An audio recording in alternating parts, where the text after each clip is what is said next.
परिहार IAS academy के YouTube channel में आप सभी का स्वागत है। आज के टू द पॉइंट का मुख्य विषय है भारत की अमूर्त सांस्कृतिक विरासत। आइए हम जानते हैं कि यह चर्चा में क्यों है, चर्चा का कारण क्यों बना है। संस्कृति मंत्रालय भारत सरकार ने भारत की अमूर्त सांस्कृतिक विरासत की राष्ट्रीय सूची जारी की है। इस सूची के माध्यम से अमूर्त भारतीय सांस्कृतिक विरासत में निहित संस्कृति की विविधता को दर्शाने का प्रयास किया गया है। संस्कृति मंत्रालय की यह पहल विजन 2024 का भी हिस्सा है। इस सूची में कुल 106 आइटम रखे गए हैं, जिनका संबंध विभिन्न नृत्य शैली, संगीत शैली, त्योहारों और परंपराओं इत्यादि से है। भारत की अमूर्त सांस्कृतिक विरासत की राष्ट्रीय सूची का अवलोकन। इस सूची को यूनेस्को के अमूर्त सांस्कृतिक विरासत सुरक्षा के लिए कन्वेंशन 2003 के अनुसार 5 व्यापक श्रेणियों में बांटा गया है, जो इस प्रकार हैं: मौखिक परंपराएं और अभिव्यक्ति तथा भाषा, प्रदर्शन कलाएं, सामाजिक प्रथाएं, रिवाज तथा उत्सव, प्रकृति से संबंधित ज्ञान और प्रथाएं, परंपरागत शिल्प कौशल।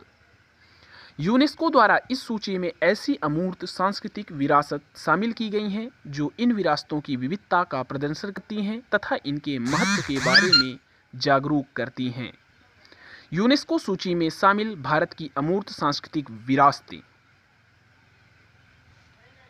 यूनेस्को द्वारा मान्यता प्राप्त सूची में भारत की अमूर्त सांस्कृतिक विरासतों की 13 परंपराएं शामिल हैं। 2008 में शामिल विरासतें: वैदिक मंत्रोच्चार की परंपरा, रामलीला, कुटियाट्टम केरल का संस्कृत थिएटर। 2009 में शामिल विरासतें: रम्माण गढ़वाल हिमालय का पारंपरिक रंगमंच और प्रमुख धार्मिक उत्सव। 2010 में शामिल विरासतें: मुडियेट्टू केरल का पारंपरिक रंगमंच और नृत्य नाटक। राजस्थान का कालबेलिया लोकगीत व लोक नृत्य। छऊ नृत्य।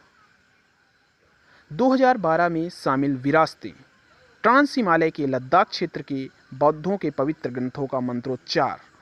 2013 में शामिल विरासतें: मणिपुर का संकीर्तन, पारंपरिक गायन, ड्रमिंग व नृत्य। 2014 में शामिल विरासतें: पंजाब के जंदियाला गुरुनगर के ठठेरा समुदाय की परंपरागत तांबा व पीतल के बर्तनों को बनाने की कला। 2016 में शामिल विरासतें: योग, नवरोज। 2017 में शामिल विरासतें: कुंभ मेला। आज का प्रश्न: कालबेलिया के संदर्भ में निम्नलिखित कथनों पर विचार कीजिए। यह गुजरात का प्रसिद्ध लोक नृत्य है। दूसरा, यह लोक नृत्य के साथ साथ एक लोकगीत भी है। उपरोक्त में से कौन सा कथन सत्य है अथवा नहीं? ए केवल एक, बी केवल दो, सी एक और दो दोनों, इनमें से डी कोई नहीं। उत्तर होगा केवल 2। धन्यवाद।